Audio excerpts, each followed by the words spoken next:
মা, আমি বিয়ে করব। আমি তাকায় আছো কেন?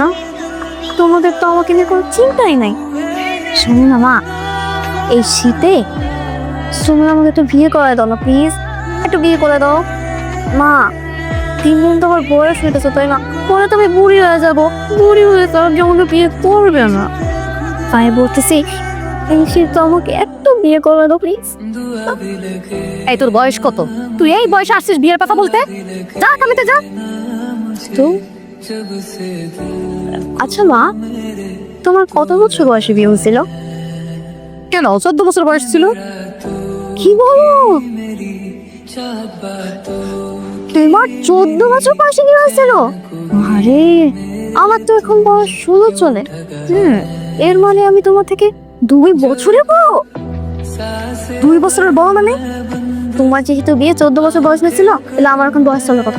শোনো, তাহলে আজকে থেকে 2 বছর আগে আমার বিয়ে বয়স হয়ে গেছে, কিন্তু তোমরা এখনো আমার বিয়ে দিতেছো না। আচ্ছা মা, একটা কাজ করো না, তুমি বাবার কাছে যাও, গিয়ে বলো আমার জন্য সুন্দর দেখে একটা পাত্র খুঁজতে, আমি বিয়ে করবো। এই শীতেই আমার একটা জামাই লাগে।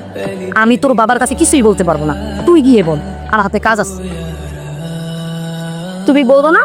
ঠিক আছে, এই শীতে যেহেতু জামাই আমার লাগবে, তাহলে বাবাকেও কখিতে আমি নিব। আর কারে কিভাবে পোষ মানাতে হয় ওইটা আমার খুব ভালো করে জানা আছে। কিরে মা, তুই কাঁদতেছিস কেন? তোমার জন্য কান্না করতেছে বাবা, তোমার কষ্টে। আমার জন্য কাঁদতেছিস, আমার কষ্টে কাঁদতেছিস, কিন্তু আমার কোন কষ্টের জন্য তুই কাঁদতেছিস মা? এই যে তোমার দাড়িগুলোকে দেখে দেখো কিরকম একদম সাদা হয়ে গেছে। ইস রে,